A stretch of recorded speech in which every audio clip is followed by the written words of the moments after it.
Department of Education and Copyright and the Center for Teaching Excellence. I want to welcome you to the Commons for today's talk about open education. We're here for a number of reasons. We're here because, first, this is Open Education Week, a celebration of the global open education movement, the goal of which is to raise awareness about open education and its impact on teaching and learning worldwide. We're here because in 1948, the UN Declaration of Human Rights in Article 26 states that higher education shall be equally accessible to all. And because we've not yet achieved that goal, and in fact may be moving steadily away from it. We're here because many students are facing a crisis in affordability for their educations and the materials that support learning. We're here because textbooks have increased at a rate 4 times the rate of inflation over the last few decades. We're here because increasingly, due to cost, students are unable to buy their books, they choose between books and other basic needs, and they drop, fail, and withdraw at higher rates. We're here because open education is an opportunity to lower costs, to take control of our content and our pedagogy. And we're here because the libraries in the Schulenberger office are committed to meeting the needs of all of our students and supporting instructors in implementing open educational resources where they deem it appropriate to do so.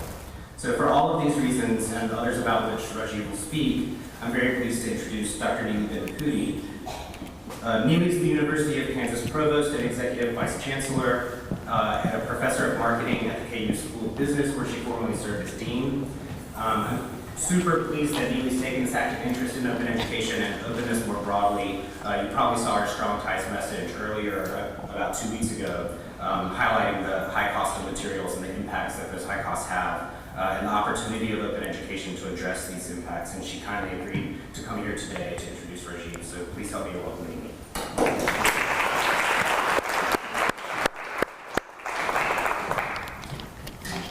Good morning, everybody. Many of you, thank you for the kind introduction, and that is absolutely right. Many of you know that I'm truly committed to the libraries and to the importance of keeping higher education accessible, affordable, and a big part of it is open access. And I think it's large part to the fact that I graduated from KU, that even at Ohio State, at Texas A&M some, but Ohio State, which was my academic home, and I spent 17 years there, going through the academic ladder, if you will, I advocated for open access very early on. Didn't always have the language for it, but in the classes I taught, really tried to figure out how do we create materials so that students do not have to use textbooks. So I'm actually proud to say that for at least 12 of the years that I taught there, I did not use traditional textbooks at all.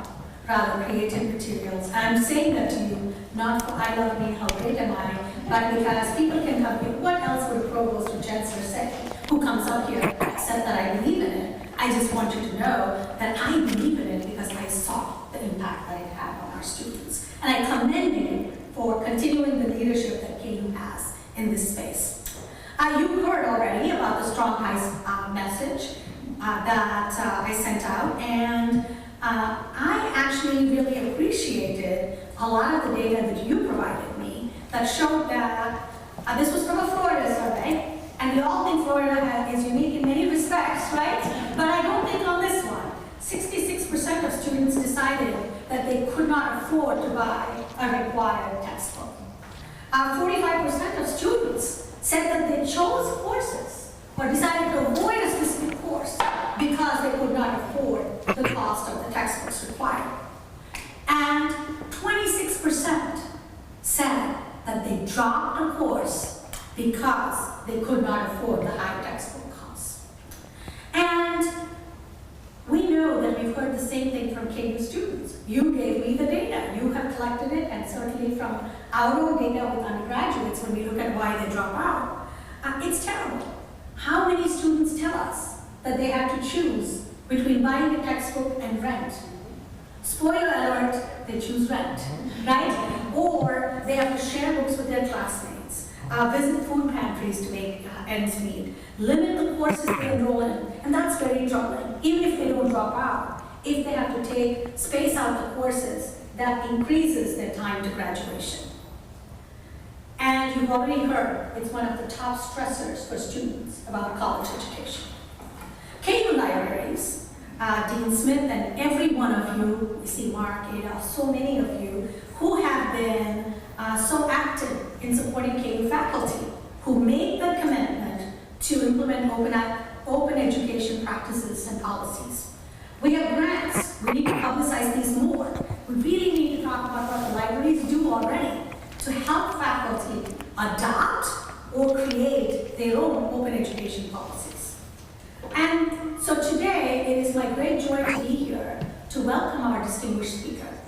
I am going to confess that I'm deeply disappointed I cannot stay on for the talk today, because KU is unique among pretty much all the AAU universities. Most of them have a provost, which means you're the academic, chief academic officer, so you have just the academic deans reporting up to you. But here I have the pleasure of also being the executive vice chancellor, which means it's parking and budget and student services, etc. So today, unfortunately, there's an issue that's come up that needs to take me away, but my team will tell you I have blocked off this time, and I know you'll understand. I've ordered our speaker's book, and I am planning to watch this video. So I know you will forgive me, and I know you have a great talk. Dr. Rajiv Jagmiani is the University Teaching Fellow in Open Studies and a psychology professor at Kwantlen Polytechnic University in Vancouver, British Columbia. He conducts research in open education and the scholarship of teaching and learning. The number of honors this man has. You know I don't speak from notes, but this one I said, I really need this written down. I'm not going to remember. The Robert E. Knox Master Teacher Award from the University of British Columbia, the Dean of Arts Teaching Excellence Award at KPU. He's been very involved in furthering open education material. He serves as the Senior Open Advocacy Research, Open Education Advocacy and Research Fellow with the British Columbia campus. He is an Associate Editor of Psychology, Learning and Teaching, and he is a faculty workshop facilitator with the Open Textbook Network. The book I told you about that I haven't read yet, but I'm looking forward to, it's entitled Open, the Philosophy and Practices that are Revolutionizing Education and Science. He has traveled the world over, really spreading the gospel of open education, and that's in South Africa to London, many, many conferences in the United States, and that's just in 2017. Thank you so much, Rajiv, for coming to the University of Kansas, and we're eager to learn from you, and you will learn that we build relationships as Jayhawks. So just know this will not be your last visit to the University of Kansas. We look forward to many, many interactions. I could not be prouder of our faculty and staff who are very dedicated to this cause, and I hope the collaboration continues. So Rajiv, please come on. Thank you. Thank you. Thank you so much. So much. It's a pleasure. Have a wonderful visit. Thank you. I'm just going to see if I can tuck this microphone down here because I'm wearing two, so I don't think we need a third. All right.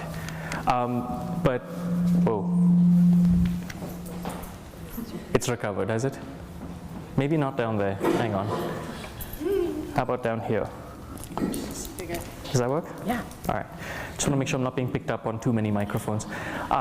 Good morning, everyone. And as Neely, as you're leaving, let me just also say thank you, because it's really been extraordinary to not just be invited to be here. KU, you will, perhaps you know, perhaps you don't, has a growing international reputation for leadership in open education. And this is largely due to the work of folks at your library, but also in your languages department, where materials are already being reused by instructors and faculty across the world. It's really quite incredible. And I think often as an advocate at my own university, which leads the movement in British Columbia, people don't quite realize the outsized impact that this kind of work has. But when you start looking at emails you get from around the world, from Turkey and Iran and New Zealand, where students are thanking you for putting these materials online because they are able to be repurposed, you start to get a sniff of the impact of all of this. So happy Open Education Week, everyone. At the end of the talk, I'll mention this, and I hope this is not too much of an echo, but at the end of the talk, I'll say something more about the book. The book that Neely mentioned, though, I will say is an open access publication.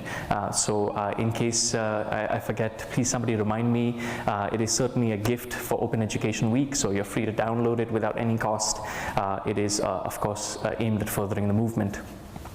But let me take a couple of steps back, literally. I'd like to begin by just saying that I sincerely believe that higher education is a vehicle for economic and social mobility. I believe that because that was true for me.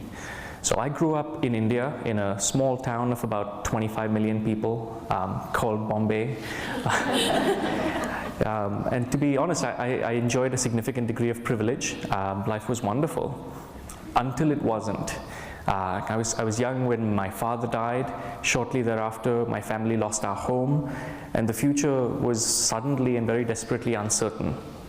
But I was incredibly lucky because my grandparents took me in. And several years later, when I moved to Canada to pursue higher education, my grandfather paid for my tuition. Right? So you can imagine, I was scraping by outside of school. I was sharing an apartment with 3 other roommates. I remember cooking meatless gravy that I would stretch for 3 days. We had a rented television that we used to place on a cardboard box that we covered with a bed sheet because we had no furniture. So it was like, pretend furniture. And then there was one time I remember, this was the days of the dial-up internet, where my colleagues, my roommates, wanted to get a second phone line, a landline, because of course the one line was always busy with that whining internet connection. And split 4 ways, it would have cost me an extra $8 a month. And I remember I could not fit that into my budget, so I was not allowed to use the second phone line. Good times. So you can imagine in that context, I was really, really motivated to apply myself and to make sure that I appeared on the dean's list every semester, which thank God I did. And it's not just because I wanted to do well, it's because I knew that those letters of commendation would go directly to my grandfather in India, who was paying for my education. So you can imagine also how happy I was years later when my grandfather and my grandmother came to visit me. This was when I had first finally managed to find a job on campus. I was an international student at the time, which meant that there were very few options. I wasn't free to work outside of the campus. So I managed to get a job, started to pay my own tuition. My grandfather came to visit me.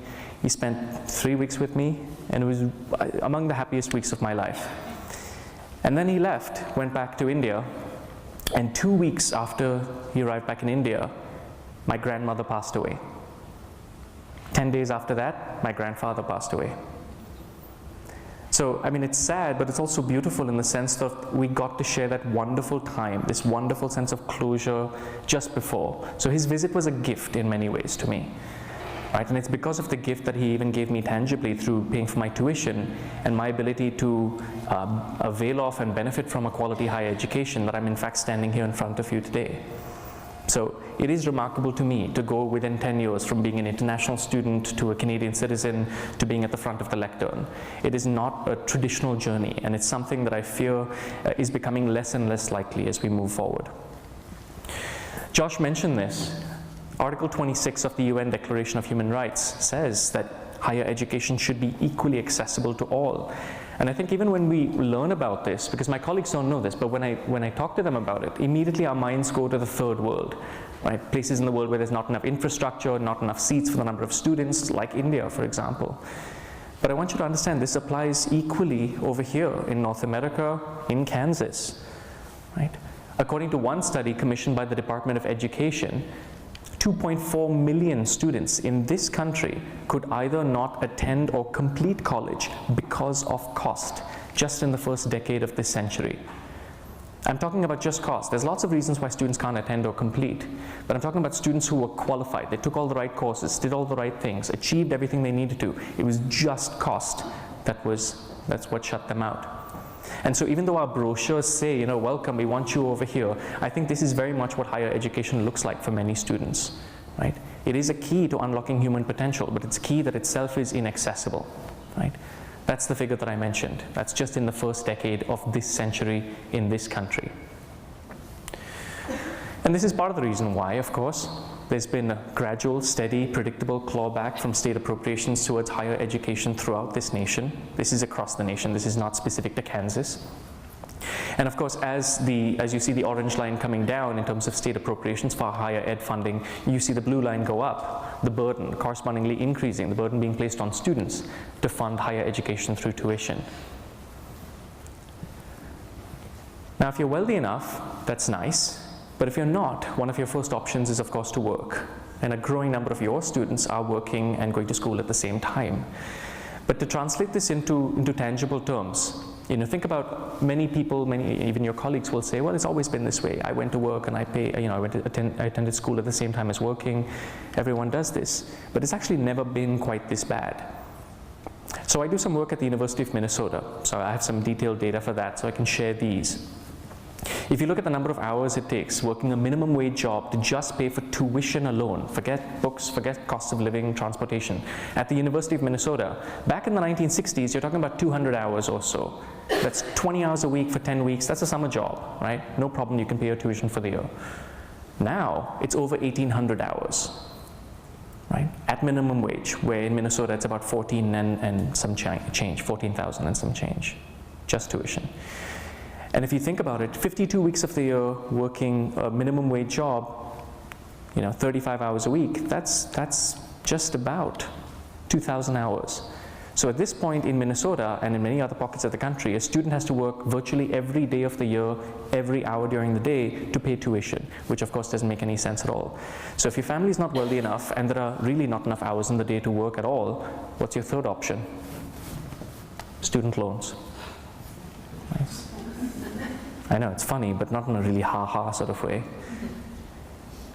But, this is also true because just like the movie, and I hope I'm not, giving away some special ending, it's not always obvious. Because as a faculty member, and those of you who've been in the classroom with students at any point during your career, you get sniffs of this, right? You get these emails from students at the start of every semester, 2 weeks before the semester begins, first 10 days or so. Hey, prof, do I really need the textbook? Hey, prof, may I use an older edition? You see those, and those are the sniffs, those are the symptoms of this. But 2/3 of the students in this country require a student loan simply to be in this classroom. 2/3. And when you boil that down to the average student, we're talking about $29,000. $29,000 on average, right?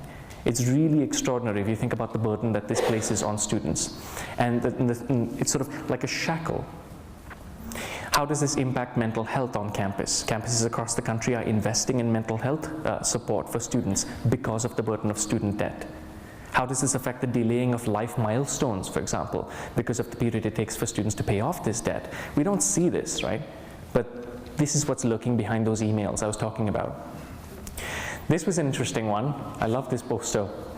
So my alma mater, the University of British Columbia, had a marketing campaign to celebrate their graduates a couple of years ago. So around convocation, they placed these posters around campus and they gave students who were graduating markers. Fill in your most memorable experience. Yeah, this one was filled in by an uncomfortably honest student. Instantly went viral. But it's true, right? I don't want to belabor this point, certainly, but if you're interested in learning more about this, I certainly recommend reading this book. Sarah Goldrick-Rab is an educational policy scholar who's now at Temple University in Philadelphia, and recently she published this book, which absolutely lays bare the price that American students are paying in the pursuit of the dream of higher education. Another resource I'll point you to as well concerns the problem of food insecurity on campuses across the country. There's a growing number of campuses that have pantries and food banks for their students. Again, my alma mater, UBC, saw a 100% increase in the use of its food bank over the last year by its students. Again, we don't realize this, but there's an interesting parallel over here. Just as faculty have no control, individually at least, over tuition or cost of living or transport, but we have control over things like required course materials. We're the only people who have control over that. Students similarly, they don't have they don't have an easy ability to say, I'm not going to pay tuition, I'm not going to pay rent. It's much easier for them to say, I'm not going to buy textbooks, or I can't buy groceries this week. So let's talk about required course materials, right? Again, this is not the biggest piece of the puzzle, but it's very symptomatic, and it's one that's tangible and very easy to address. And it's easy to address, and it's important to address. Students often don't anticipate the cost of required course materials. When it comes to tuition, it's posted. They know what to expect. They have a plan for it. It may be a bad plan, like I'm going to put it on my credit card, but they have a plan. But when they go to the bookstore, that's when they find out, right? They may find out online just before, but it's not long before registration that they find out the cost of course materials. And one of the factors that plays into this is what's called the principal-agent dilemma, right? So as faculty, when I assign a required course material, a textbook, let's say, I'm not the one who has to pay the money for that book. And so a surprising and sadly large number of faculty actually have no idea what the cost is of the textbooks that they've assigned. That's part of the problem. It's like physicians who assign prescribed medications that they don't have to pay for and are quite unaffordable for many people. So that's a bit of a problem over here. But the cost of course materials as well, as Josh mentioned, has escalated dramatically, over 1,000% since 1977. And I've spent enough time digging through the Bureau of Labor Statistics, and you can as well, it's public domain data, that no matter what 10-year period or 5-year period you look at, it's very consistently more than 3 times the pace of inflation. It's often close to 4 times the pace of inflation. In fact, there's actually no other consumer good ever that's increased as much as required course materials. It's ridiculous if you think about it. Not even healthcare costs have gone up as much as textbook costs have. So it really is different than it's been before, right? We now live, I'm sorry to say, in the era of the $400 textbook. And this is not an isolated example. I'll just throw up another one, just for fun. $400, right? And I think there's really only one appropriate reaction to this. I love that. Such a great reaction. But of course now it's moved beyond textbooks as well. All of you know, familiar with the advent of access codes, online platforms that are hooked onto new textbooks often. And this is the real calculus of the undergraduate degree now. What proportion of my grade, students are thinking, is attached to this access code? Is it 10% of my grade through these homework auto-graded problems throughout the semester? If it's 10%, I can do without it. I'm going to take the hit on my grade because then I don't have to buy a new textbook. I don't have to spend $250 with a book that's wrapped up with an access code. Instead, I'll buy an older edition that doesn't come with the access code. That's the calculus. If it's 35% of my grade that's coming from this, then I don't really have a choice, right? So the problem with access codes is, number one, they eliminate no-cost alternatives like resources from the bookstore that are not free, but they're free for students to access, of course, at least. They eliminate those things. They eliminate low-cost alternatives like buying used books or other things like that. And ultimately, they just create this link between the affordability of required course materials and the ability to succeed in the classroom. So this is the new battleground in textbook unaffordability, is access codes. And so this is why students across the country have launched Textbook Broke. It's a social media campaign. You'll notice this at the start of every semester if you search on Twitter or even Google. Students are coming out of the campus stores across the country, taking photographs of the receipts, the money that they've spent at the bookstore, and they're tweeting them. Or in some cases, student associations are placing whiteboards like this, and they're asking students to check off how much money they're spending on textbooks for that single semester. And you can see in this particular case, it ranges from anywhere from $0 all the way to over $1,000 for that semester. Some students writing in too much at the top. At the bottom, I don't know if you can read. How much did you spend? My firstborn. Right? It's all across the country. You'll find dozens of these examples, not even dozens, hundreds of these examples. And what are they doing? There's one person over here who's saying, yay, pirates, because of course they feel that they have to download pirated, illegally downloaded textbooks, right? How much is this costing you? My soul, right? And again, that's just a single semester. But the reality is, this problem actually disproportionately affects first-generation college students, and it disproportionately affects students of color. It also disproportionately affects first-year students who are new to the system, who haven't learned how to game the system yet. And so it's first-year students, first-gen students, and students of color who are often paying even more than the average students for textbooks, because they haven't learned all of those creative ways of getting around textbook costs. So I want to show you a brief video. This comes from the University of North Carolina at Greensboro, where students are talking about how much they're spending on textbooks.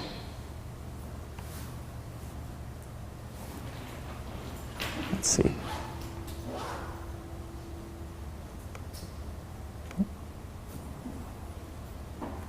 Maybe. Yes. No? Maybe. Maybe not. Maybe we'll send you the link later. But the crux of it is, in this video, they're really just talking about some of the strategies they employ. Not just how much they're spending on textbooks, but how they're sharing their textbook purchases with other students, which means that they all need it at the same time for the exam period, for example. how they've discovered that they can find international editions that are roughly the same, how even when they don't buy the access codes or they buy an older edition, that they're taking an academic risk, because even though the material may not have changed that much, the pagination may have changed, the homework problems may have changed, and so they are taking an academic risk nonetheless. That some of them are lucky when their parents are essentially paying for the books, but most of them are really shocked at what they call second tuition. So, sorry, let me just go back to this. This is a slide that you will often see, and it's misleading. These are data that come from the College Board that really says that students are spending somewhere in the range of, if you're looking at books and supplies, somewhere in the range of $1,200 to $1,300 on required course materials. But that's actually a little bit misleading, because all of the data that we have suggests that students have effectively plateaued in the amount of money they're spending on textbooks. So even though textbook materials keep going up 4 times the pace of inflation, the amount that students are spending has flatlined, and it looks really like that. And so this means that a growing proportion of students are not buying their required course materials effectively. And your colleagues at the bookstore will know this more than most people. Bookstores, I think, have been on the front lines of textbook unaffordability along with students. They've been very quick to innovate with rental programs and buyback programs and used book sales, all of these things. But if you walk into the average campus store across the country today, fewer than 50% of the materials in campus stores are in fact books. Bookstores often lose money when it comes to the resale of unsold textbooks at the end of the semester as well. And it's again a problem. So this is, the start of the semester. Student comes in, sees something listed on your syllabus, and yes, the textbook is required. So what do? They do all of this stuff, right? We know this. This is not news. If it's possible, they buy used if there's not a new edition that's come out just before the semester has begun, so they don't have much of a choice. They buy online, of course, Amazon, Check, these are really popular things. Many campus stores now provide price comparisons for students directly as well. They resell at the end of the semester, if possible, because sometimes midway through the semester a new edition has come out, which means their $200 textbook is now worth $15. So that's another issue. They rent books, they share their purchases, photocopying, of course, even I did. International editions I mentioned. And then the older edition. And sometimes you can't really argue with the older edition, right? This is a student at the University of Minnesota who was assigned an $85 French textbook. And they went online and bought a version that was not even just the previous edition, but like 2 editions previous. They bought it for $8. Now, to some degree, you can say, well, okay, that makes some sense. Of course, French scholars will say this is ridiculous. Disciplines do evolve, even French evolves, no doubt. But from a basic elementary, introductory, university French level, not that much. So it's true, but they were still taking that risk in terms of problem sets and homework and all of that, right? This is another thing that they do, downloading textbooks illegally. This is a screenshot from a torrent, right, an illegal download site, where a student has taken the time to scan and upload copies of a Pearson textbook. So I'm just going to read a bit of this. This is at Penn State. Student who uploads it writes this message: Penn State, you are gouging your students. We'd be willing to pay a fair price for this book, but that would be far south of the $200 you charge at the bookstore. Fix this, lower the tuition a bit, and maybe students like me won't spend several days scanning your materials and, and putting it online. Also clean the bathrooms on the first floor of Willard. I love it. It's like a catch-all for all of the complaints. But it's amazing that the system compels them to break the law, to risk prosecution instead of buying required course materials. This is the system. There's also this. It's an especially dark corner of the internet that I call RateMyProfessor.com. And I'm not making this up. This profile actually exists. Somebody created a profile on there for Master Yoda, which is brilliant. So you can see he's very helpful, but not particularly clear, which I think makes sense. But on RateMyProfessor.com, there are already tags that students are using. Does the professor actually use the assigned textbook in this course? That's a very popular tag on RateMyProf.com. And students are using these kinds of data to selectively register in sections for where there's like a multiple section course, multiple instructors. They're using these data anyway, right? That's what I mean by learning how to game the system. And of course, faculty can make this better or worse. That's one of the ways in which we make it worse. Right? There's nothing more frustrating to a student than spending all of that money and then finding out midway through the semester that we're only really reading it for a couple of weeks of the semester. It's very, very expensive, book stands these textbooks become at the end of the day. And so, if you're like me, in my office, of course, I get these lovely knocks from smiling faces every few weeks, unsolicited deliveries to my mailbox, brown paper, packaging, offers to sponsor conferences and meetings, friendly faces, the publisher textbook representatives. And they're nice people, but when they knock, I have to say, please come in. And of course, when I talk about unaffordability, the first thing they'll say is, yes, of course, we're very concerned about unaffordability, and therefore we have soft cover options for the students. We have loose leaf binder versions for students, which are cheaper. We have ebook versions, right? Ebooks. This is an example of a textbook that I might have assigned for cognitive psychology back in the days when I was a textbook addict. Cost $200, this is Canadian, and this is about 2 years ago. And of course, you could see even back then, you could save $88 by buying an ebook. There's no printing, there's no delivery. I don't really understand why it's even that high, but anyway, recovering development costs, right? Let's say that. So you could save $88, but I want to suggest that ebooks are very much a wolf in sheep's clothing. And there's a few reasons why. Number one, students often spend more money buying e-textbooks than they do buying physical textbooks. Partly because they have the ability to resell the print books at the end of the semester. E-books you're not buying, you're leasing for a period of 6 months or whatever it is. That also means if a student fails a course, wants to retake a course, they have to buy it again. It expires. It's also locked into a digital rights management platform, which means that students who need assistive learning technologies cannot avail of it as easily. Every university has a disability resource center, whatever you happen to call it, that essentially make textbooks backward compatible for students with, let's say, visual disabilities. Every university is doing this individually, duplicating our efforts. We're all spending millions of dollars subsidizing what I think should be the work of commercial publishers. We're all doing this.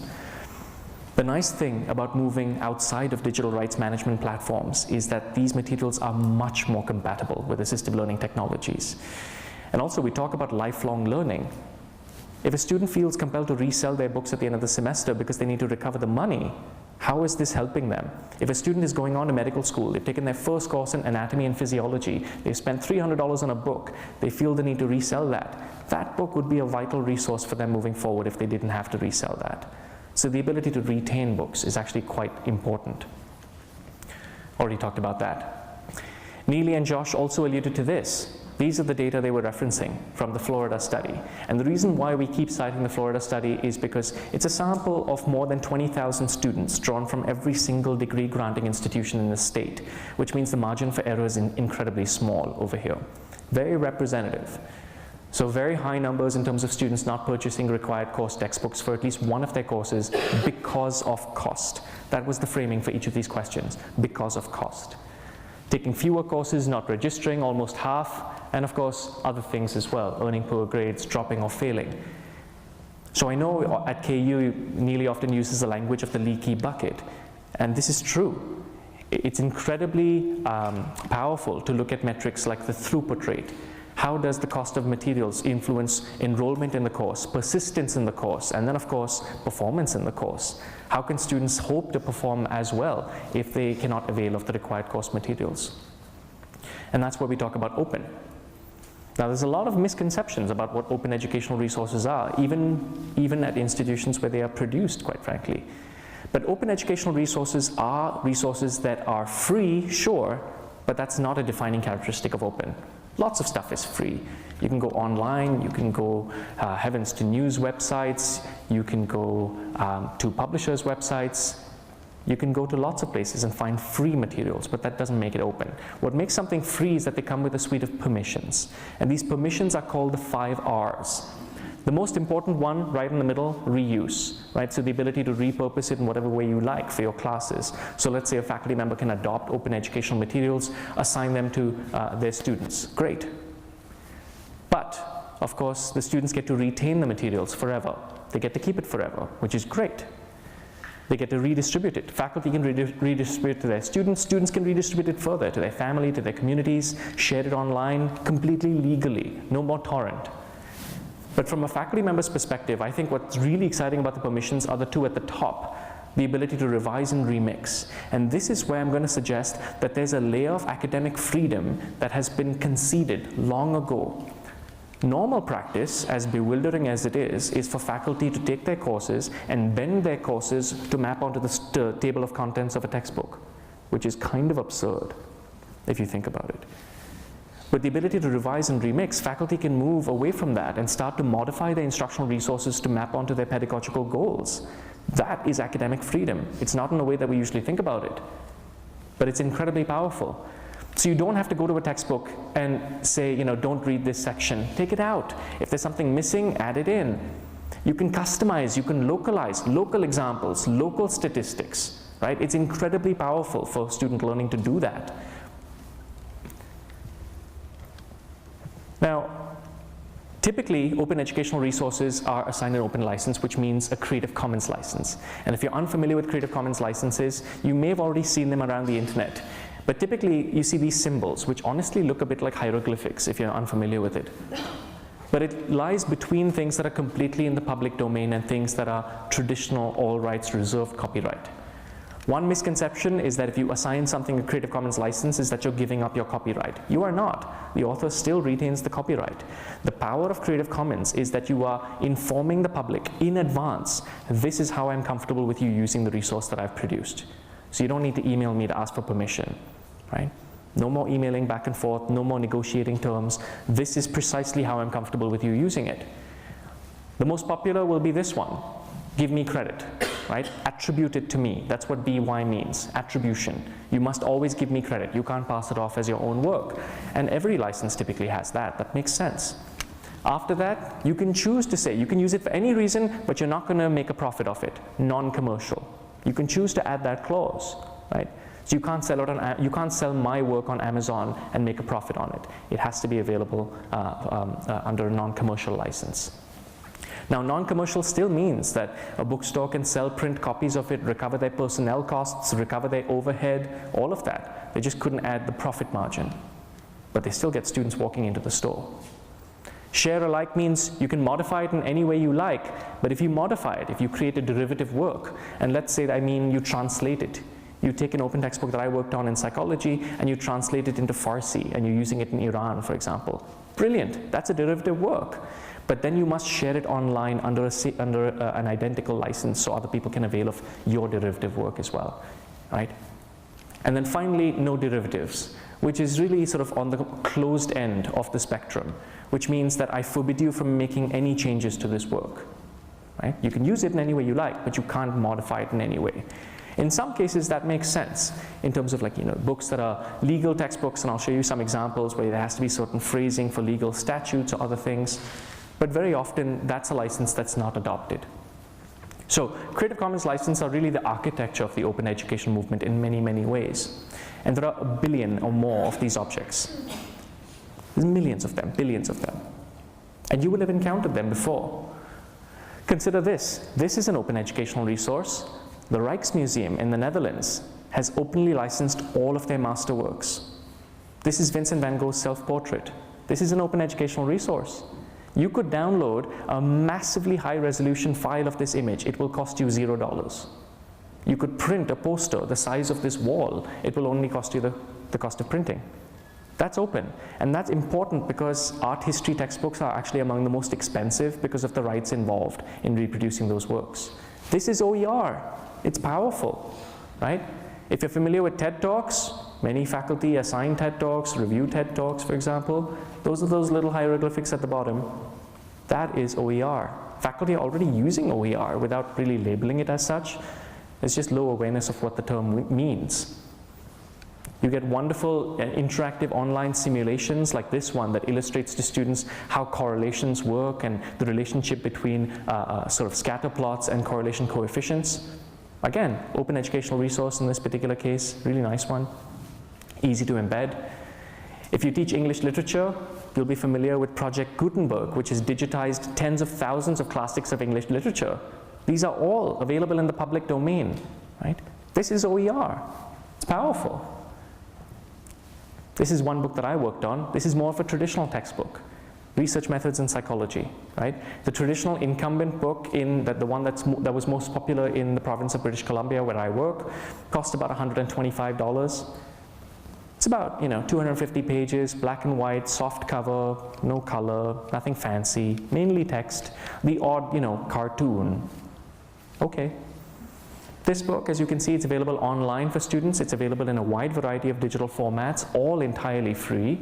And because we're not paying the usual 77 cents on the dollar to commercial publishers, in fact, print copies cost just the cost of printing, which means my students can get this 300-page textbook, professionally bound, for $18, 1/8. That's Canadian. That's like $3 US or something at this point. It's not looking good. Right? So then we come to open textbooks. So open textbooks are just one type of open educational resource. That's part of the point that I'm trying to make over here. And open textbooks are not just free or low-cost textbooks, as I said. That's not the defining characteristic. They are open in terms of the permissions, and that's the powerful piece. And not just digital textbooks either, because they're available in print as well. So that's often something that holds people back. Oh, it sounds great, but I think my students prefer print, and I prefer print. Absolutely. Students will tell you they prefer print if they can afford it. If it's priced low enough, they'll go for the print. But they'll often avail of all the formats. My students, for example, like having a print at home, but they like having it on a tablet or an iPhone so they can read it on the bus. They don't have to lug it onto campus every day. They like having that flexibility. Right? Very, very powerful. And there are extraordinarily high quality textbooks that are being produced by places like OpenStax, which is a project run out of Rice University in Houston. Right, this is a project that's funded by several foundations, philanthropic foundations like the Gates Foundation, the Hewlett Foundation. And if you look at the print copies of these books, I mean, my God, it's really hard to distinguish the production value from this and any other traditional commercial publisher's book. They come with all the bells and whistles you would traditionally want. The ancillary materials, the PowerPoint slides, the test banks, all of those things. Very, very powerful. So some open textbooks are funded by philanthropic organizations. Other open textbooks, and I should say before I go on, OpenStax books are immensely powerful, as you can see. I think it's 1 out of every 5 degree-granting institutions in the United States has already adopted OpenStax textbooks.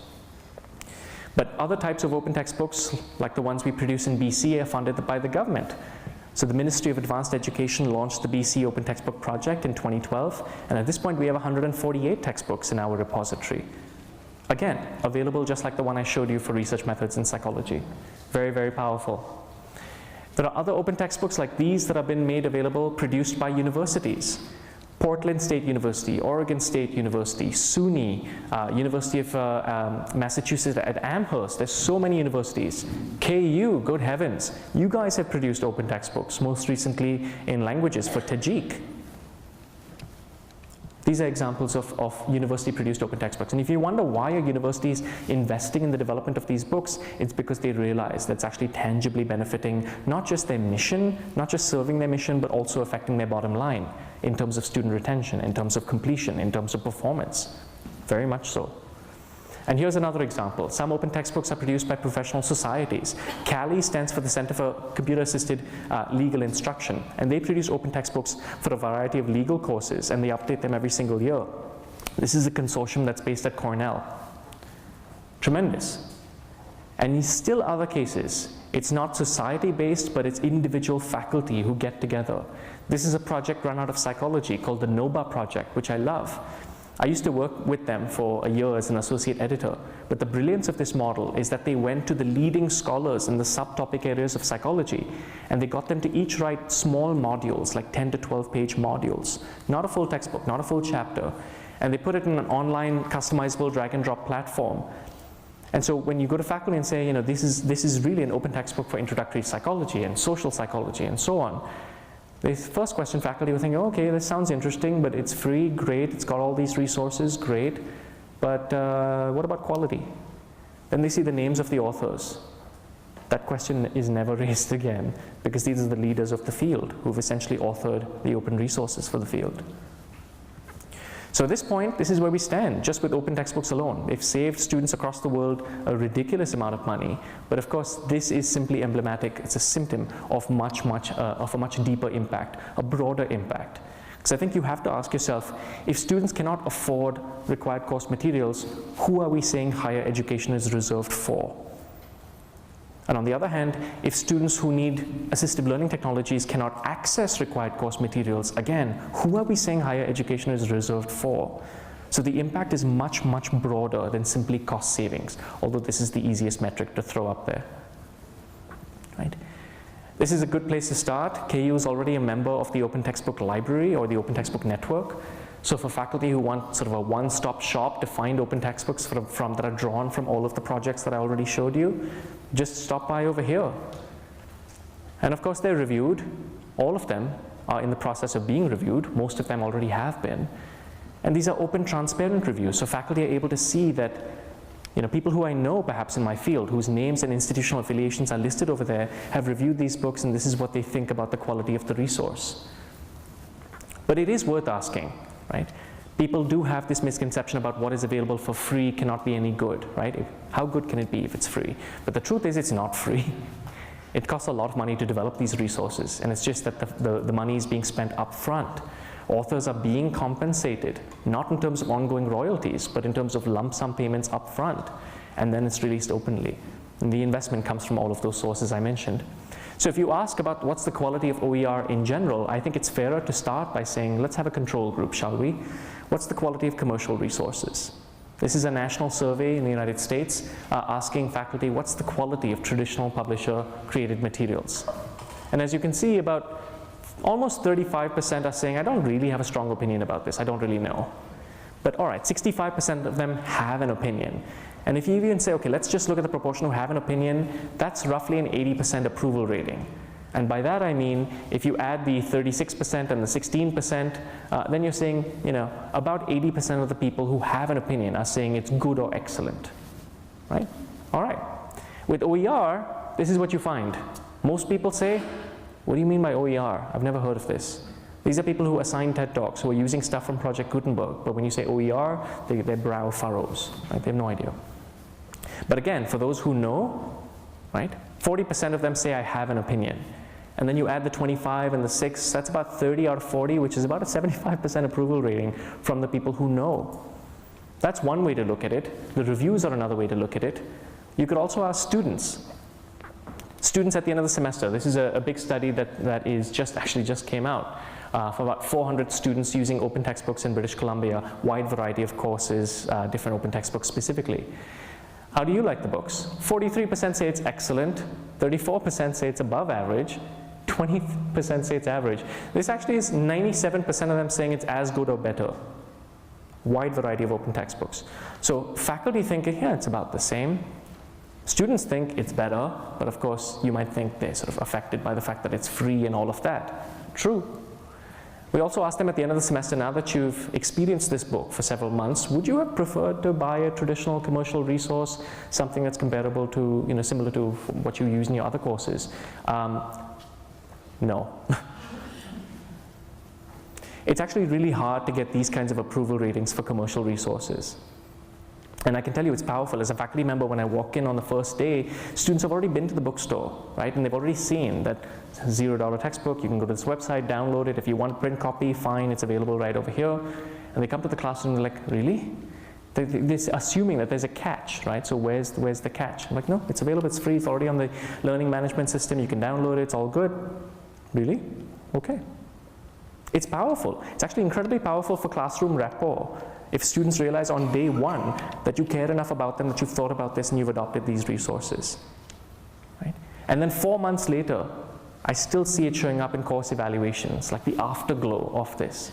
It persists, right? How important are the following features of your open textbook to you? Again, this is a survey of about 400 students in BC. And as you can see, it's overwhelming.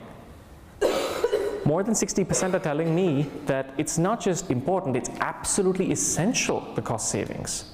That's incredibly powerful. And this is in the Canadian context, which is not as severe. Tuition is significantly lower, of course, north of the border, right? But that also means that at my university, where tuition for a single course costs about $400, which is significantly lower than most places, I recognize, it means that the ratio of course materials to tuition is dramatically higher. They are often asked to spend the same amount for textbooks as they are for tuition, which can seem even more absurd. So for students, this stuff is incredibly important. And these are some of the comments I received at the end of my first semester on my student evaluations. First semester of adoption, 5 years ago. right? And you can see they're talking about the free, how it's easily accessible, convenient, they use it in different formats, wonderful. But the one in the middle I blew up because it's the one that means the most to me, right? That's the student that matters the most to me. That's the student that wouldn't have had the chance to fall in love with my discipline because they were doing so poorly, because they didn't have access to the materials, because it was an elective course and they thought, I don't really need to buy the book for that course. That's how I fell into psychology, by the way, completely by accident.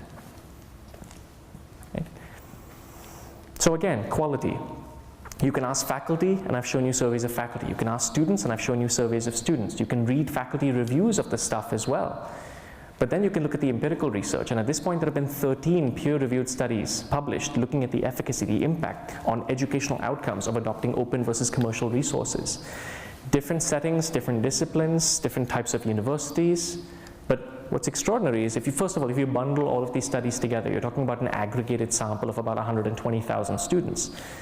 But in every single case, it's remarkable. You find the same result. Students are either doing the same or better, which is bizarre. Students spending $0 are outperforming students who are spending $200 on a resource. I should reframe that. Students spending $0 are outperforming those who are asked to spend $200 because they're not spending $200. They're often not accessing it, which is what the secret is, of course. So if you're interested in this research at all, I urge you to visit this website. And I should have said this at the outset. At about 11:15, there'll be a tweet going out, if the technology works correctly, with a link to all of my slides. I would be a very poor advocate for open if I did not openly license my slides. So you are free to repurpose any of these data, any of these slides for any purpose you like, to talk to your colleagues, your department, anything like that. But that's a very good website to visit for this kind of research, because all of it has been sort of collated and put there. They've been published open access, often by paying a fee, just so anyone can access these findings. This is one quick example. I won't stay too long on this, but just to illustrate, this is one study with more than 16,000 students they were looking at across 10 different institutions, 15 different courses. They used a technique called propensity score matching to make sure that there are no pre-existing differences across the groups assigned commercial versus open resources. And then they look at outcomes. And what you find is the students assigned OER, again, controlling for everything you can think of, still have lower withdrawal rates, still more likely to pass the course with a C- or better, higher course performance, and they also have higher what they call enrollment intensity, which is a really weird term, to be honest. It sounds like the vigor with which you're like pressing the mouse button when you're registering for a course, but it's the number of courses that you register in the same semester and the subsequent semester. That goes up too. And that's more important than it sounds, because it means shorter time to graduation, which means less student debt taken on. This is one study that I was involved in, not in my classes, but I recruited a bunch of other instructors, and again, we found exactly the same thing. In most cases, students assigned open textbooks performed exactly the same as those who were assigned traditional commercial resources. And that's true whether the open textbooks were assigned in digital format or print format, because we wanted to look at format as well. The only case where there was a difference was early in the semester, and these are multiple instructors who coordinated their course design, so it was the same design, 3 even exams. And again, students assigned the expensive resource performed significantly worse on the first midterm exam. Again, I'm assuming because they're waiting for their student loans to kick in before they can buy the book, or they're actually waiting to see if they really need the book before they're buying it. Then they realize, yeah, I actually need the book, right? So this is a useful rubric. This is David Wiley, who's one of the leaders in the open education movement, came up with this, and I love it. Mad, sad, glad, rad. And I've grayed out sad and glad because they're not that interesting. But on the y-axis, you have the amount of money that students are spending on materials, or at least what they're supposed to spend. And on the x-axis, their performance in the course. The percentage of students performing, graduating with a C or better, which is like a functional pass, and you can use it as a prerequisite. And you know, sad is not interesting, because if you don't buy the books and you perform poorly, well, it's sad, but nobody's surprised, right? If you buy the books, if you spend $400 and you do well, well, you're glad, but again, no one's surprised. But in one particular case that I'm thinking about, at Mercy Community College, they went from using a traditional book for math, along with an online platform called My Math Lab that some of you may be familiar with, and they had 48% of the students passing with a C or better. Okay? Then they switched to an open textbook from OpenStax, and they used an open platform, in fact, for homework, which is called My Open Math, which if you don't know about, I suggest you look into. and they went to 62% of the students passing with a C or better. That's the difference between something that makes you kind of mad when you've spent the money and you're not doing as well, versus you spent nothing and you're doing better, which is pretty rad. Right? This is true all the way through, all the way through. This is the last study I think I'm showing you. But this is just to illustrate that this effect is something we see in both face-to-face and online classes, and it affects the course throughput rate, right from sort of enrollment through to the drop rates and withdrawal rates and the course performance. You see a bump anyway, all the way through the system. That's just the power of access, of ensuring that everyone has equitable access on day one, right? Immediate, permanent, cost-free, flexible access. It's terrific. So, quick summary of OER. For students, huge win, right? No doubt. Absolutely in terms of cost savings, which matter a great deal to them, even if it doesn't matter to all of the faculty. Access, broadly construed, including accessibility. And then, of course, they're doing well in their courses as well. For faculty, that's the exciting bit though, right? It's the ability to adapt, to revise, to remix. I've been in a part of enough textbook adoption decisions to know how this works. If you're doing this as a committee, right, you start with all of the books, let's say 20 books, and then you have a committee. The committee shortlists about 6 books, right? 6 books. And then after everybody's had a chance to blackball the book that they absolutely despise, you end up with the one that everyone can kind of live with.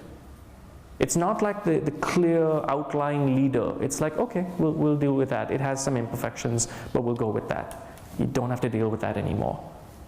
And then finally, from an institution's point of view, enrollment, persistence, completion, all of which show a massive benefit. And that's aside from the intangibles of actually serving the mission of the institution.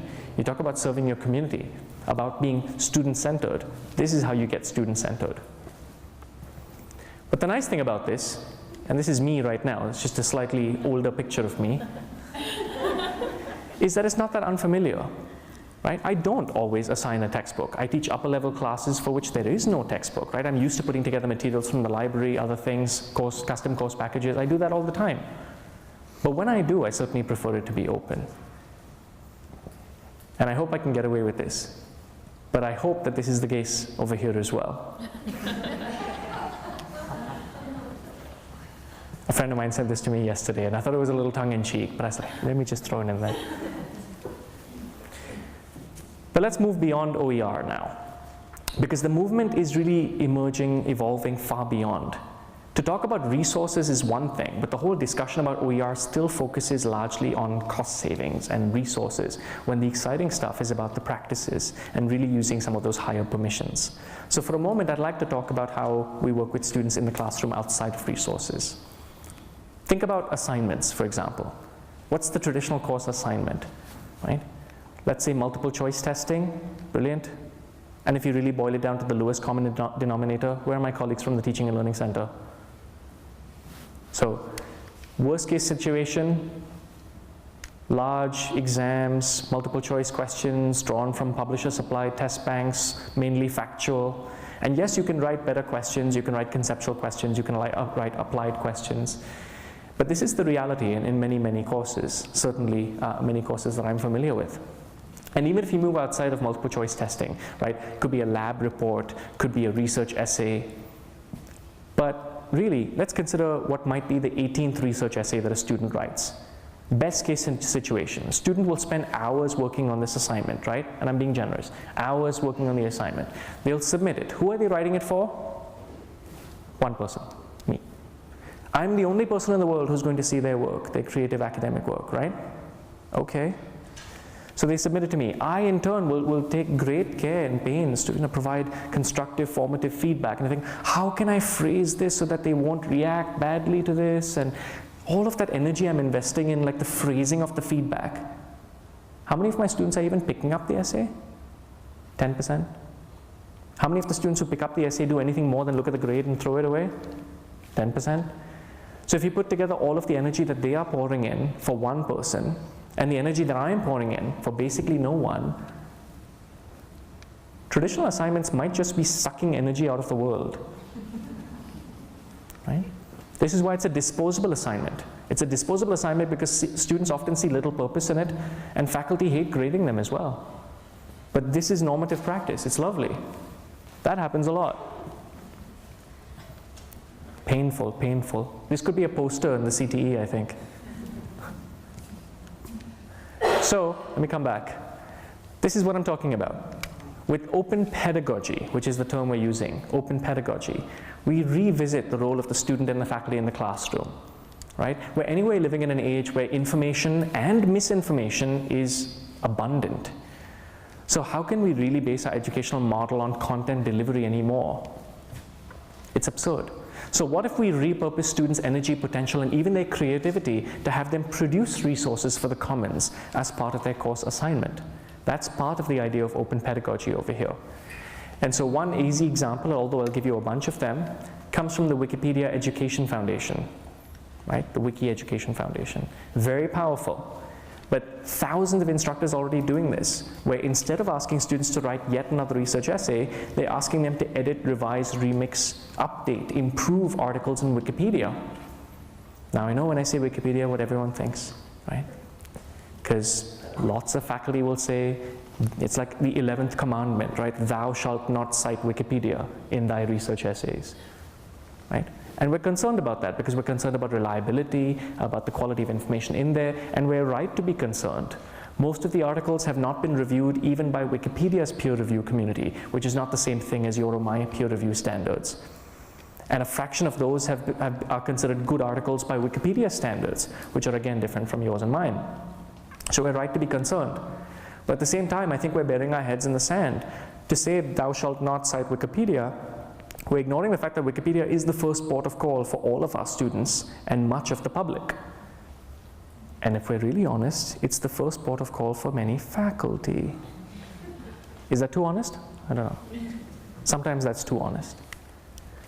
But instead of ignoring the problem, let's fix the damn problem. And that's what's happening with the Wiki Education Foundation. So they have incredible step-by-step guides for faculty, step-by-step guides for students. They have a campus Wikipedia ambassador program that assists faculty as well. And thousands of students are doing this as part of their course assignments. You talk about achieving course outcomes, it's the same stuff and more. Here are some of the outcomes that are already being achieved through these kinds of assignments. Deeper learning, obviously, evaluating, defending the credibility of sources. You think about writing concisely, collaborating with students around the world, experiencing a taste of the peer review process, which certainly happens online, receiving feedback, providing feedback, and then there's the whole digital literacy piece. I know there are administrators, and I hope they don't exist at KU, that love using the term digital natives to describe our students. It's complete garbage, I have to say, that term. Right? Most of my students are far less digitally literate than I am. If you give them a PDF document, they have no idea that it actually has a table of contents, that it has a search function. We need to help them, and we are in a very good position to help them. They're very good at some technologies, but do not assume that they're just completely comfortable with every digital technology. They are not. This is an ability to scaffold all of that. And of course, the last one is a wonderful transferable skill, the ability to communicate complex scientific ideas to a lay audience. That's what I want my students to be able to leave the class with, right? Wiki education projects exist in a wide variety of disciplines, and this is not an exhaustive list by any means. And if you look at, what would students think about performing this kind of public scholarship? Will they, be afraid of this, of doing this work so openly? Not so much. My favorite part about writing for Wikipedia was knowing that the information being presented is valuable to someone. This is not busy work, right? Taking knowledge that's squirreled away behind paywalls and sharing it with vast readership. Summarizing research that's paywalled, that the public has funded, but that's paywalled, which is absurd itself. But really getting around that. Being encouraged by more than the grade. And the last comment I love because it's true, it's humbling. As a faculty member, I know that if a student of mine edits an article in Wikipedia, thousands of more people will read their work than will ever read any one of my peer-reviewed published journal articles. That's humbling, but that's completely true. Brilliant. So this is what's happening. Thousands of students have already done this. Thousands of articles have been created. And the 37,000 plus, that's the new ones. There are many more that have been edited and revised. And you can do this at all levels, right from first year to honor students. And most faculty who've done this say they will do it again. It is not a scary process. There's so much support from the Wiki Education Foundation. It's incredible. So that's just one example. But if you want to do the same thing, but you're afraid of working in Wikipedia itself, because after all, something your students work on may be reversed and revised by somebody outside of the class. This is a public editing community after all. You could do something like this. The University of California at Davis has hosted the LibreTexts initiative. It used to be called ChemWiki. There's a professor there by the name of Delmar Larson that does this. And this is beautiful and incredible. Generations, cohorts of students have been editing, writing, revising articles in this wiki. It's a controlled wiki, so not anybody on the internet can edit it. Anyone can access it, right? But junior students work on the articles, they're vetted, revised, edited by senior students, which are vetted, edited, revised by graduate students, which are vetted, edited, supervised by an international board of faculty. Very tightly controlled. And this living document, which is a massive hyperlibrary at this point, is used as a customizable textbook by dozens of universities in the United States right now. This is the most visited chemistry website in the world. It's been built by students. It draws tons of alumni and donations to the university as well. It's a massive project.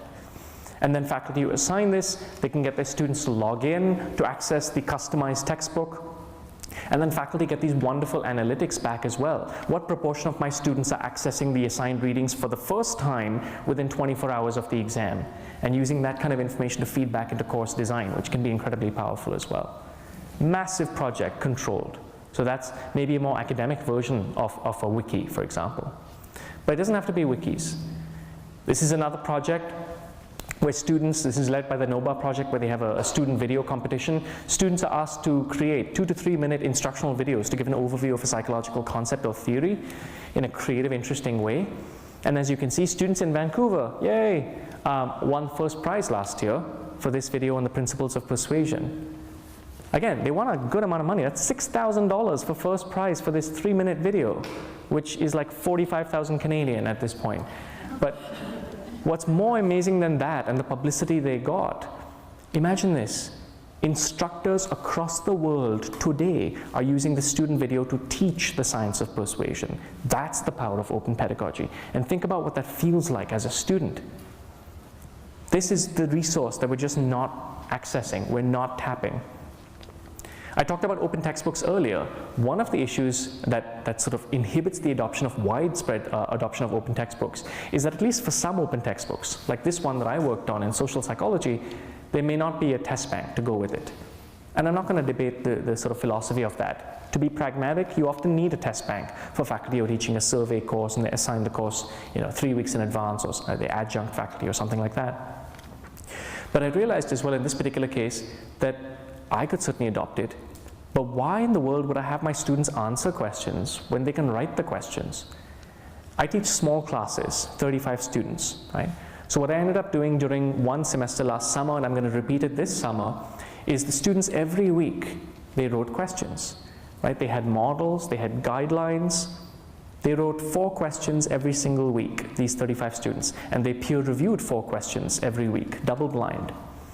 And of course, the peer review literature will tell you that students really benefit from peer review, not from receiving feedback, but from providing feedback. Very, very powerful. And we scaffolded them. First, they started by writing 1 distractor, then 2 distractors, then 3 distractors. And finally, midway through the semester, they were writing the whole question, the stem, the right answer, and 3 distractors. Because quite frankly, to write 3 plausible distractors for a well-phrased multiple choice question, you really have to understand the material well. You cannot easily write 3 plausible distractors otherwise. So it was also a case of deeper learning. And so these 35 students over one semester wrote 1,400 questions. And I'm not suggesting that this is a ready test bank for faculty who want to adopt the book, but it's getting there. Because one more cohort of students are going to add to this, augment it, revise it, polish it. And so I think it is a real opportunity for faculty who are interested in engaging in this kind of innovation to produce the resources that are needed by other faculty who just need to fly under the radar and do essentially plug and play. We can do this, right? And of course, you can take full advantage of the permissions of the book itself. This is another case of open pedagogy, where students at Brigham Young University these were graduate students in a course on instructional design. There was an existing open textbook for project management, but it had all examples from business. They took out the case examples from business. They wrote, during this one class, case examples for instructional design. They filmed little videos, embedded those, they created slides and other ancillary materials, and this one cohort of graduate students, in one semester, at the end, they republished this book as a derivative work, as project management for instructional designers. They co-authored a textbook. They left a single graduate course with the publication of a textbook that's now being used at dozens of other universities. This is a really, really powerful model. So I think we don't have to rely on massive philanthropic funding or things like that. There are wonderful pedagogical reasons to have students get involved in the creation and adaptation of OER. And I think it's a wonderful pathway to sustainability, but also a really wonderful way to catalyze deeper learning and innovation. So really, to come back to the permissions I was talking about earlier, free, yes, but freedom as well, including academic freedom, right? You can go further than this. There's a colleague of mine in New Hampshire, Dr. Robin DeRosa, who loves playing with open pedagogy. She teaches early American literature. And you can imagine early American literature like from the 14th to 16th century, for example. All of the readings are in the public domain. There's no reason why her students were being asked really to spend $85 on an anthology simply because a scholar wrote a brand new foreword every 3 years. Everything in the book is in the public domain except for the foreword. So then she realized this, of course, and so she went to her alumni and got them to help select and then put together the readings in what is now the Open Anthology of Early American Literature. All public domain readings in an open textbook available in all of those wonderful formats. And then of course she took it further, because then her present cohort of students engaged in social annotation. They used this wonderful tool which is called Hypothesis. It's a plugin that you can use in a Chrome browser, for example. And they annotated the book, annotated the readings. This is all on the open web, of course, right? One class of students, more than 20,000 annotations in a single semester. It's a rich, rich resource. You see this happening all the time now. During the final State of the Union address from President Obama, there was a cohort of high school students that annotated the transcript of the State of the Union address on the White House website itself. It's a very rich way to engage in digital literacy and critical thinking and sourcing and all the rest of it in a way that's a public resource as well, perhaps an increasingly important public resource.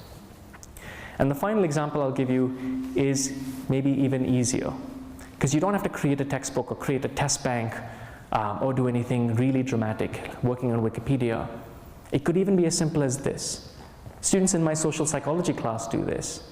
So instead of asking them to write what, again, may be their 18th research essay, I say, let's pick a social problem that's something of concern in our community, and I want you to write and submit for publication an op-ed piece. Take your budding scientific knowledge, apply it to a real problem, and publish. And they do. They publish in campus newspapers, they publish in local newspapers, and in one case, a national newspaper. Again, to leave a course with something like that, with a skill, I mean, there's only few of them that are going to end up in graduate school in psychology, right? But that's what I want them to leave with, the ability to do that, to communicate like that, and of course leave with a publication as well, to give the knowledge away in a way that's useful. In many ways, I think traditional course assignments are like having, it's a vehicle, right? It can transport your students from where they are now at the beginning of the course to where you hope they will get in terms of skill development, let's say. But traditional assignments are like having an aircraft. Let's say the vehicle is an aircraft, and you're choosing to drive the aircraft down the highway. Because you can drive an aircraft down the highway. It's a little weird. People are going to look at you funny, right? But you could. But it's capable of so much more. It's a vehicle that's capable of so much more. And that's the point of open pedagogy, is tapping that potential, is taking advantage of the permissions that surround open educational resources to really unleash your students' potential and build their skill development at the same time. It's a very, very powerful model. So I think openness more broadly, for me, is a really, really transformative movement. You see it in open access, where, and I sort of alluded to this briefly, where the current model is just absurd. We have public funding that's funding research at KU, right? Ultimately, research grants, NIH grants, and the rest. Your faculty salaries are paid by the public, And then, of course, what do all of the scholars at KU do? Just what all of us do in BC as well. We sign over the copyright of this work, of the articles we write, to commercial publishers like Elsevier, who made record profits. And then if my own colleagues at my institution where I did the research want to access my research that's been funded by the public, I have to hope to God that my library has the funds to subscribe to a database. I mean, if the general public in my state who funded my research again want to access it, paywall. It's absurd. This is a movement that's about transparency, accountability, access, and agency. You see it with open science as well. In my field, we've had a bit of a replicability crisis. You may have heard of it. And it's partly been spurred by high-profile cases of data fabrication. But when you've got problems with fabrication of data and replicability, you move to open science. You pre-register your hypotheses, so you can't be accused of hypothesizing after the results are known. You share your data openly, so other scholars can test it to make sure you haven't engaged in practices like p-hacking, for example, right? And you share your materials to enhance your research materials, your instruments, to really make it easier for other faculty, other scholars to replicate your studies and actually test the replicability of your research. That's how science moves forward, is in an open fashion. That's how scholarship moves forward, is in an open fashion. And this is how education moves forward, in a way that's inclusive, that grants more agency to faculty and to students, while at the same time actually achieving our mission. I said at the start that I believe that higher education is a vehicle for economic and social mobility. And I shared a bit of my personal story because I wanted you to know that when I say that, this is not a theoretical construct for me. It is very much my lived experience. But I strongly believe that this is where we're headed. I think the traditional notions of territoriality are being torn down. It was 15 years ago that MIT said, you know what makes us special at MIT is not the content. And they put all of their courses online, openly licensed with the MIT Open Courseware initiative. And it's true. What MIT does is not content delivery. What you and I do is not content delivery. If what I did could be boiled down to content delivery, then I would be deeply threatened by Khan Academy or a TED Talk, for example. But that's not what it's about. And I think openness is becoming increasingly important in a number of spheres of our lives, not the least of which will be open government. So I hope that some of the ideas I've shared are useful to you, resonate with you, and I will be very, very happy to share and answer any questions and ideas that you might have. Thank you very much for listening.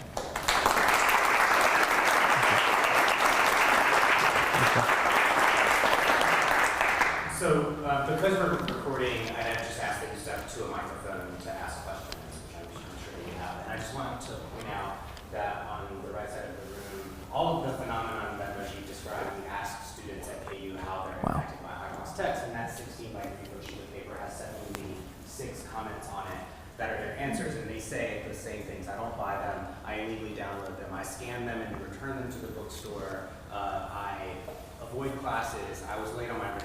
These phenomena aren't unusual or abstractions, they're very real for our students at KU. Wow. So I'll step back and let you ask questions. Thank you. Thanks for doing that.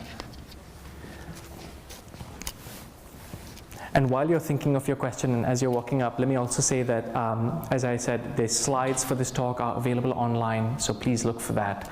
And again, if you want to avail of the book that came out earlier this week, it is published with an open license, so you can download that as well. Thank you. Yeah. Yep. Okay. I'm Ada Emmett from the libraries, but I wonder if you could boil down into one or two next steps for someone who's pretty new to this, but perhaps specifically for instructors. What would be one or two next steps if they're interested in bumping up their game or exploration?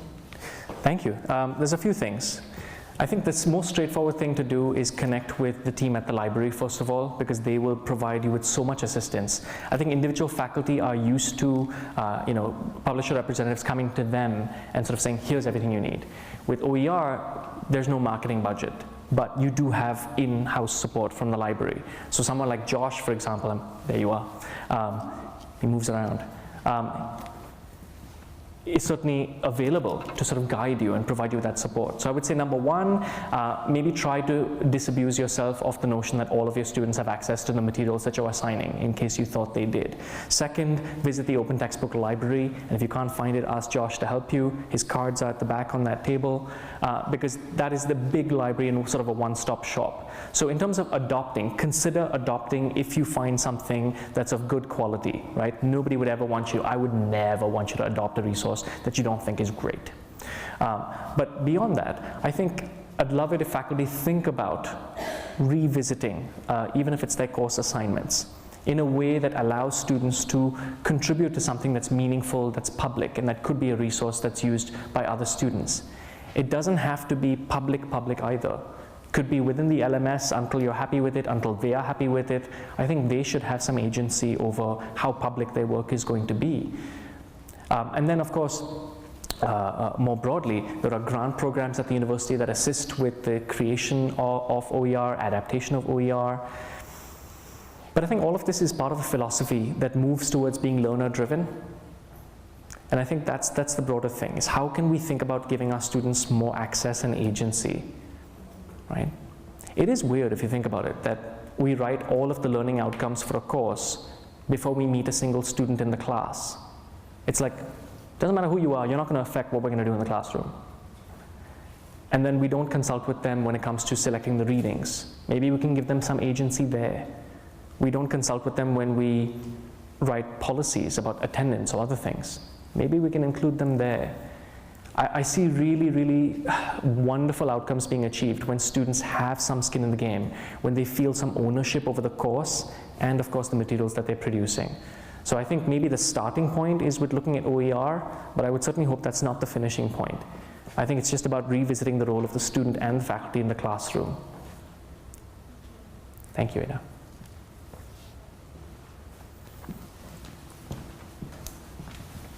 First of all, thanks a lot for being here. This was fantastic. And Thank you. This catches on everywhere.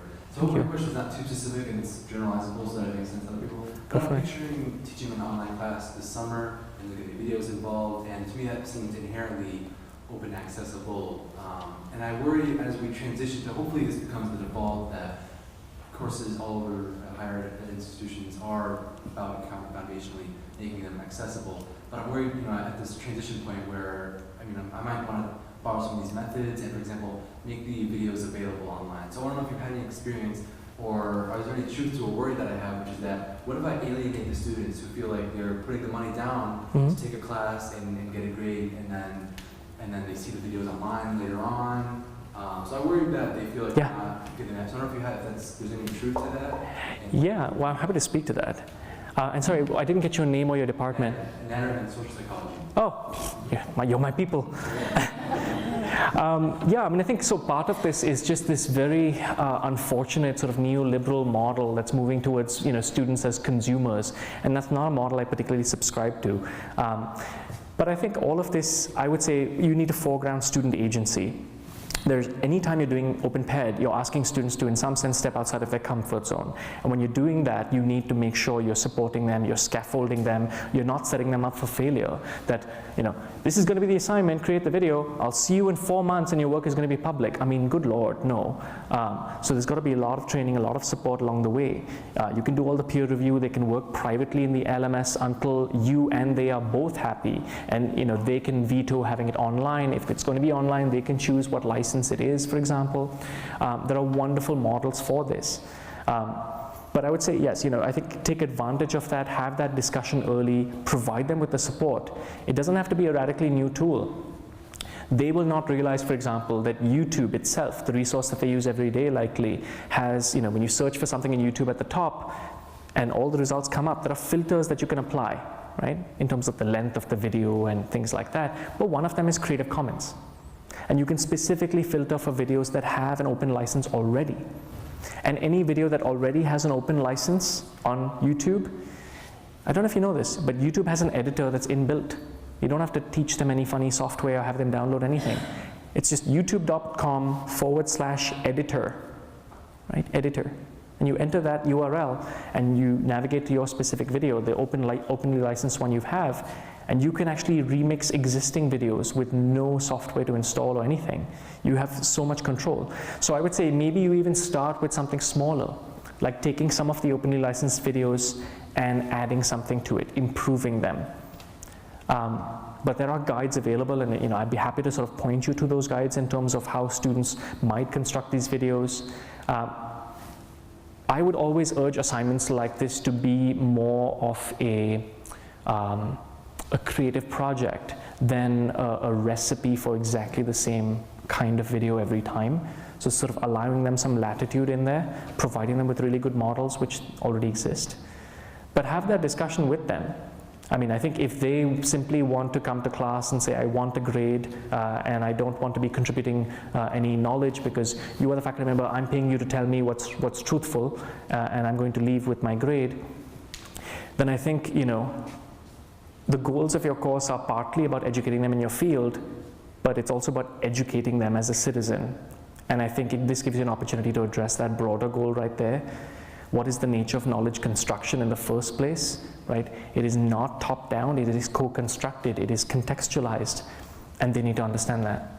So I think it's an opportunity, but at the same time, you need to provide them with adequate support and certainly enough agency so that if they decide, listen, this was fun, this was great, I enjoyed it, but I've decided today that I do not want the video to be public because maybe I don't want it online attached to my name when I'm looking for a job in the future. That's fine, that's their call. Use a pseudonym, keep it completely private, or keep it within the LMS. It's totally fine. But in my experience, even though you will end up with a small number of students who want to keep things more private and keep things more traditional, all you have to do is sort of adjust where the default setting is in the class. And you will find students just absolutely flourishing.